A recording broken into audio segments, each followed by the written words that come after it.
दोस्तों, ये कहानी एक ऐसे राजा और रानी की है जिसके पास अपार संपदा थी। धन दौलत की कोई कमी नहीं थी। नौकर चाकर थे। राजा एक सूरवीर योद्धा था।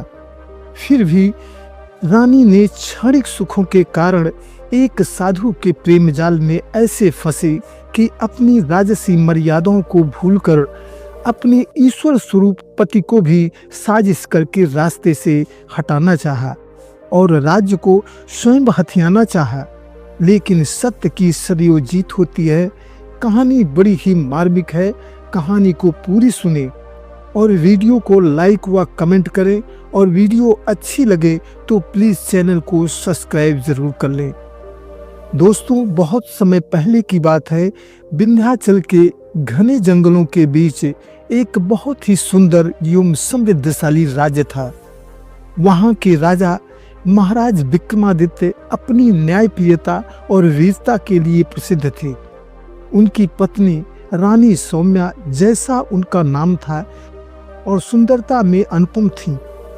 लेकिन भव्य महल के भीतर शानो शौकत के बीच भी रानी सौम्या के मन में एक अजीब सा सन्नाटा था, और रानी सदियों खामोश रहती थी, क्योंकि महाराज विक्रमादित्य अक्सर अपने राजकाज में व्यस्त रहते और रानी के लिए राजा के पास समय ही नहीं रहता था।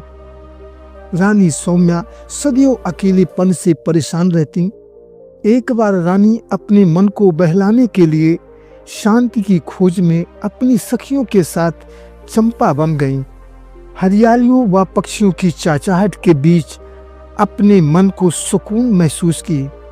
कुछ दूर चलने पर देखती हैं कि एक साधु अंबिकानंद अपनी कुटिया के सामने बैठा है।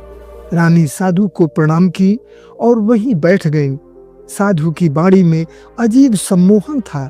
उसकी आंखों में अजीब सा आकर्षण था। साधु ने रानी का स्वागत किया। रानी और साधु की एक मुलाकात ने रानी को साधु से बार बार मिलने को बेबस कर दिया। अब रानी अक्सर बहाने बनाकर साधु के आश्रम आने जाने लगी। साधु ने उन्हें ध्यान योग, ज्ञान योग और अनेकों शास्त्रों का ज्ञान देना शुरू कर दिया। धीरे धीरे रानी और साधु का रिश्ता शारीरिक आकर्षण में बदलने लगा। साधु की आंखों का आकर्षण रानी को महल में चैन से रहने नहीं देता था। रानी धीरे धीरे साधु के तरफ इस तरह खिंची चली गई कि रानी एक दिन साधु को पूरी तरह से अपने आप को समर्पित कर दें। लेकिन इस राज को छिपाना भी इतना आसान नहीं था। इस रिश्ते को छिपाने के लिए रानी सौम्या बहुत सावधानी बरतते। वह साधु से तब मिलते जब राजा विक्रमादित्य अपने राजकाज में व्यस्त रहते। रानी रात के अंधेरे में चुपके से महल छोड़ साधु के आश्रम जाती और सुबह होने के पहले ही महल आ जाती। रानी राजा के प्रति इस प्रकार का व्यवहार करती कि राजा को इस बात की तनिक भी शंका न हो कि रानी और साधु का यह संबंध गुप्त रूप से चल रहा है। साधु का यह संबंध गुप्त रूप से बढ़ता ही जा रहा था। साधु रानी की इच्छाओं की पूर्ति करता। धीरे धीरे रानी के लिए महल में रहना एक पल के लिए भी मुश्किल लगने लगा। महल के भीतर कोई उत्सव हो या पूजा पाठ का कार्यक्रम हो, रानी मौके का फायदा उठाकर सीधा साधु के पास चली जाती। राजा विक्रमादित्य को कभी किसी बात की भनक ही नहीं लगती थी। इसलिए रानी राजा के साथ दिन में समय बिताती और राजा को अपने प्रेम भरे शब्दों और मुस्कान से ही संतुष्ट कर देती। राजा को ऐसा लग रहा था कि रानी हमारे प्रति पूर्ण रूप से समर्पित है। साधु के सामने राजा की कोई अहमियत नहीं थी। लेकिन धीरे धीरे इस चाल चलन से कुछ सेवकों को शक होने लगा।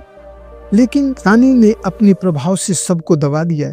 एक दिन साधु अंबिकानंद ने कहा, रानी सौम्या, राज्य का असली नियंत्रण अब तुम्हारे हाथों में होना चाहिए।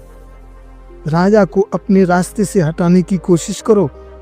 रानी सौम्या, जो अब साधु के प्रति पूरी तरह से समर्पित हो चुकी थी, साधु के इस विचार से सहमत हो गई। लेकिन ये कैसे संभव है? साधु ने कहा, बिल्कुल संभव है। यदि तुम चाहो तो राजा को पीछे छोड़कर स्वयं राज्य की बागडोर अपने हाथों में ले सकती हो और राज्य की महारानी बन सकती हो। रानी के अंदर राज्य की महारानी बनने की महत्वाकांक्षा जाग उठी। एक दिन साधु ने कहा, रानी, अब समय आ गया है कि मैं स्वयं महल में तुम्हारे पास रहूं। बिना साथ के ये सब होना संभव नहीं है। रानी ने साधु की हर बात बेझिझक मान लेती। रानी ने महल से कीमती कीमती गहने, हीरे मोती लाकर साधु को देती। रानी पूरी तरह साधु को समर्पित हो चुकी थी। साधु ने कहा, रानी, हमारा तुम्हारा मिलन ईश्वर की मर्जी से ही संभव हो पाया है। इसलिए हम चाहते हैं कि महल के अंदर हम ऐसे गुप्त स्थान पर दोनों साथ साथ रहें। इसलिए हम इकट्ठे रहेंगे। रानी ने महल के अंदर ही एक ऐसे गुप्त स्थान पर साधु की रहने के लिए व्यवस्था करवा दिया कि रानी उस जगह को अच्छे से रहने लायक बनाकर साधु को रहने योग्य बना दिया। और साधु अब चुपके से महल के अंदर ही रहने लगा और महल व राजा की हर गतिविधियों पर नजर रखता। और रात होते ही रानी और साधु राजा को अपने रास्ते से हटाने की योजना बनाते। साधु ने एक खास किस्म की दवा बनाकर रानी को दिया। बोला, इसे थोड़ा थोड़ा राजा के भोजन में प्रतिदिन तुम्हें देना है। इससे राजा कुछ ही दिनों में आसक्ति और शक्तिहीन हो जाएगा। अब रानी राजा के भोजन में उस दवा को प्रयोग करना शुरू कर दिया। राजा कुछ ही दिनों में आसक्त और शक्तिहीन हो जाएगा। अब रानी राजा के भोजन में उस दवा का प्रयोग करना शुरू कर दिया। धीरे धीरे राजा शरीर से शक्तिहीन होने लगा। राजा को ऐसे लगा जैसे उन्हें किसी बीमारी ने अपने चपेट में ले लिया हो। जब राजा विक्रमादित्य इस बात की शिकायत रानी से करते हैं तो रानी इसका कारण राजकाज में अधिक व्यस्तता और मानसिक दबाव का कारण बताती है। कहती है, महाराज, आप राज्य के कार्यों में बहुत अधिक व्यस्त हो जाते हैं। अब आप थोड़ा आराम करो और राज्य का काम स्वयं संभालने का सुझाव देती। महाराज, आपका शरीर कमजोर हो चुका है, अब आप आराम करो। उधर साधु और रानी का संपर्क बराबर बना रहता। रात के अंधेरे में रानी साधु के महल में जाती और योजनाएं बनाती। साधु कहता, महारानी, आपको मैं ऐसी शक्तियां प्रदान करूंगा कि पूरी दुनिया में आपसे शक्तिशाली दूसरा कोई नहीं होगा। रानी साधु के जाल में पूरी तरह फंस चुकी थी। इधर महल के कुछ वफादार सेवकों को इस बात की भनक लग गई थी कि महल के अंदर कुछ न कुछ तो साजिश जरूर चल रही है। लेकिन रानी अपनी व साधु की चतुराई व प्रभाव से सबको खामोश कर देती। लेकिन धीरे धीरे सच्चाई को सामने आना ही था। राजा के सबसे वफादार मंत्री शांतनु ने एक दिन राजा से बोला, महाराज, आपकी वफादारी करते मेरा जीवन लगभग बीतने वाला है। हे महाराज, मैंने आपसे और इस राज्य की मिट्टी से कभी गद्दारी नहीं की और न ही किसी को गद्दारी करते देख सकता हूँ। हे महाराज, अचानक आपके स्वास्थ्य और आपके प्रति महारानी के व्यवहार ने हमें ये सोचने पर मजबूर कर दिया है कि इस महल में कहीं न कहीं कुछ तो गलत हो ही रहा है। शांतनु ने राजा को अपने मन में शंका होने की पुष्टि की। मंत्री की बातें सुन राजा शांतनु का हाथ पकड़कर कहते हैं, हे शांतनु, तुम्हें मैं पूरा अधिकार दे रहा हूं कि तुम इस षड्यंत्र को पर्दे से बाहर ले आओ। इस बात की शंका हमें भी है, लेकिन अपने खास विश्वास पात्रों के अलावा अन्य किसी को इस बात की भनक न लगे। शांतनु महाराज विक्रमादित्य को प्रणाम करके वहां से गया। उसने अपने कुछ सेवकों को बुलाकर सबसे पहले रानी और साधु पर निगरानी करने को कहा और मंत्री ने कहा कि ये काम बहुत गुप्त रूप से करना है। इधर जैसे जैसे राजा कमजोर होने लगे, साधु और रानी का षड्यंत्र और तेज हो गया। राजा के प्रति रानी का व्यवहार भी बदलने लगा। राजा विक्रमादित्य का शरीर पूरी तरह से कमजोर हो गया। इधर गुप्तचर बड़ी बारीकी से साधु व रानी की जासूसी कर रहे थे। एक दिन एक गुप्तचर ने रानी को साधु के कक्ष में जाते देख ही लिया। बड़ी सावधानी से रानी का पीछा किया। गुप्तचर ने देखा कि रानी साधु के कक्ष में जाती है, कि रानी साधु से कहती है, राजा अब इतना कमजोर हो गया है कि वो हमारा कुछ नहीं कर पाएगा। साधु ने कहा, अब वो दिन दूर नहीं जिस दिन हमारा बेटा इस राज्य का राजा बनेगा। रानी पूरी तरह इस बात को छुपाई हुई थी कि वो गर्भवती भी है। ये बात सिर्फ साधु को पता था और साधु को इस बात का पूर्ण विश्वास था कि ये बच्चा उसी का ही है। लेकिन रानी ने अपने गर्भवती होने की बात कभी राजा को नहीं बताया। गुप्तचर ने जब ये बातें सुनी तो तुरंत उसने मंत्री शांतनु से बताया। शांतनु समझ गया कि महाराज बहुत बड़ी साजिश में फंसे हैं। पहले तो उनके प्राणों की रक्षा करनी होगी। मंत्री ने सारी बात राजा को बताया। बोले, महाराज, रानी और साधु दोनों ने मिलकर बहुत बड़ा षड्यंत्र रच रहे हैं। साधु अपने तंत्र मंत्र का प्रयोग करके आपको कमजोर करने में लगा है। महाराज, रानी साहिबा ने साधु से मिलकर आपको अपने रास्ते से हटाकर खुद राज्य की महारानी बनना चाहती हैं। हे महाराज, इस रहस्य को उजागर करना होगा और साधु और रानी को दंडित करना होगा, अन्यथा परिणाम बहुत भयंकर होगा। राजा विक्रमादित्य पूरी सच्चाई को विस्तार से जान चुके थे। राजा ने एक बहुत ही बड़े विश्वासपात तांत्रिक मित्र को बुलाया और मंत्री शांतनु से बोले, मंत्री जी, साजिश बहुत गहरी है, इसलिए हमें बड़ी चतुराई से काम करना होगा। तुम राज्य में यह अफवाह फैला दो कि राजा विक्रमादित्य अब अपनी आखिरी सांसें गिन रहे हैं। फिर रानी व साधु का और भी छुपा रहस्य सामने आ जाएगा और आपके सिवा मुझसे और कोई दूसरा नहीं मिलेगा और हमें हर दिन की खबर आप हमें पहुंचाओगे। राजा कमजोर तो थे ही, वे अपने संकल्प को इतना मजबूत किए कि अगर आज इस षड्यंत्र को खत्म न किया गया तो बहुत जल्द साधु अपनी चाल में कामयाब हो जाएगा। उधर साधु और रानी अपनी साजिश में अपने आप को कामयाब होते देख रहे थे। रानी पूरी तरह राजा से दूर हो गई और साधु के साथ मिलकर राज सिंहासन हथियाने में लगी थी। दोनों यही सोच रहे थे कि राजा अब निर्बल हो चुका है, उसका अंत बहुत करीब है। उधर राजा विक्रमादित्य का भोजन सिर्फ मंत्री की देखरेख में ही बनता और मंत्री स्वयं भोजन राजा तक पहुंचाते थे। इसलिए राजा विक्रमादित्य के स्वास्थ्य में एक विश्वास पात्र वैद्य और उचित खान पान से स्वास्थ्य में बहुत तेजी से सुधार होने लगा। लेकिन ये बात मंत्री के अलावा और किसी को नहीं पता थी।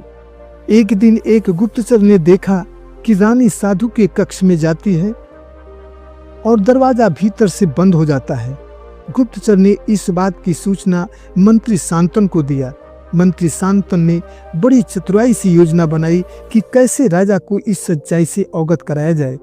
एक दिन रात में मंत्री शांतनु स्वयं राजा विक्रमादित्य को लेकर गुप्त मार्ग से उसी कक्ष के निकट पहुंचे जहां रानी और साधु मिलते थे।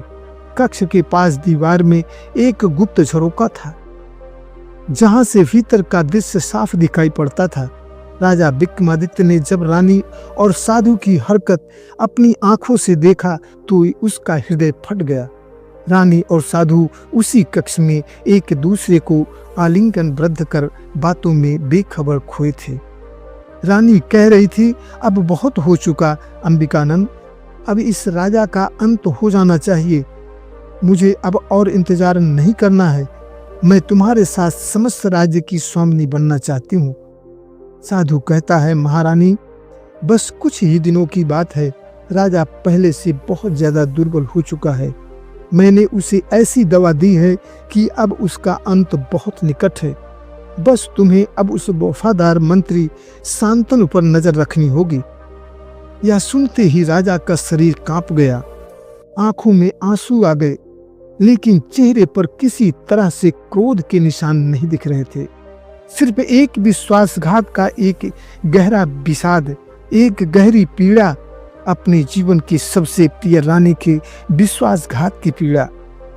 राजा वहां से चुपचाप लौट आए और पूरी रात्रि मौन रहे, सोचते रहे। यह सब सुन राजा ने मंत्री शांतनु से कहा कि मंत्री जी, इस साजिश को जड़ मूल खत्म करने की ये एक योजना बनाए। शांतनु, हम चाहते हैं कि तुम दरबार में ये घोषणा करा दो कि महाराज अपने जीवन की अंतिम सांसें गिन रहे हैं। सभी दरबारी व अधिकारी कल दरबार में इकट्ठे हों और हम महाराज की तरफ से अपने राज्य व दरबारियों को कुछ संदेश देना चाहते हैं। सभी के सामने रानी और उस साधु का पर्दाफाश हो। मंत्री ने कहा, महाराज आप पूरी तरह स्वस्थ हो जाएं। नहीं, मैं पूरी तरह ठीक हूँ मंत्री जी, पानी सिर से ऊपर हो गया है। समय रहते यदि कोई कदम न उठाया गया तो ये राज्य हित में नहीं होगा। मंत्री ने भरे दरबार में घोषणा करवा दी कि महाराज का स्वास्थ्य ठीक नहीं है। सभी नगरवासी व दरबार के अधिकारी व कर्मचारी दरबार में इकट्ठे हों। मैं महाराज की तरफ से महाराज का ये संदेश देना चाहता हूँ। ये महाराज की अंतिम इच्छा है। अगले दिन दरबार में सभी दरबारी इकट्ठा हुए।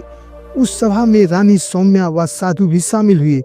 तभी अचानक महाराज विक्रमादित्य दरबार में पधारे।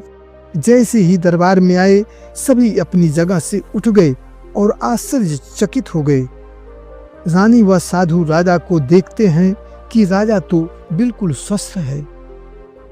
राजा ने एक गंभीर स्वर में कहा, आज मैं एक घोषणा करने जा रहा हूं जो इस राज्य के भविष्य को तय करेगा। राजा ने मंत्री शांतनु की ओर इशारा किया। शांतनु ने 2 गुप्तचरों को बुलवाया। उन्होंने सभी प्रमाणों सहित सच्चाई का पर्दाफाश किया। रानी सौम्या और साधु अंबिकानंद के गुप्त मिलन का और एक राजा की हत्या करने की योजना और वह गुप्त कक्ष में सभी साक्ष्य और गवाही दरबार में पेश किए गए। राजा ने शांत स्वर में कहा, जिस स्त्री को मैंने अपने हृदय में स्थान दिया, रानी बनाया, जिसे देवी समझकर पूजा, उसी ने मुझे मृत्यु दंड देने की योजना बनाई। किंतु ईश्वर की इच्छा के विरुद्ध कोई भी दुष्टता सफल नहीं होती। क्यों रानी साहिबा, क्या मैं जो कह रहा हूँ वो सब सही नहीं है? आपने जो कुछ किया क्या वो सच नहीं है? रानी सौम्या की आंखों से आंसू की धार बहने लगी, लेकिन अब बहुत देर हो चुकी थी। राजा ने तुरंत सैनिकों को आदेश दिया कि इस धूर्त साधु को बंदी बना लिया जाए और इसे कठोर कारागार में डाल दिया जाए। राजा ने रानी को राज्य की रानी पद से हटाकर एक एकांत स्थान पर जीवन भर के लिए राज्य से निकाल दिया, जहां पर वह अपनी गलती पर पूरे जीवन पश्चाताप करती रहीं और साधु को राज्य परिवार के खिलाफ साजिश और विश्वासघात के अपराध में मृत्यु दंड दिया गया। राजा ने कुछ दिनों तक राज्य चलाया, फिर अपना सारा भार मंत्री शांतनु को सौंपकर स्वयं संन्यास ले लिया। दोस्तों, वीडियो पसंद आई हो तो प्लीज़ लाइक करें, कमेंट करें और चैनल को सब्सक्राइब करना न भूलें। धन्यवाद। जय हिंद।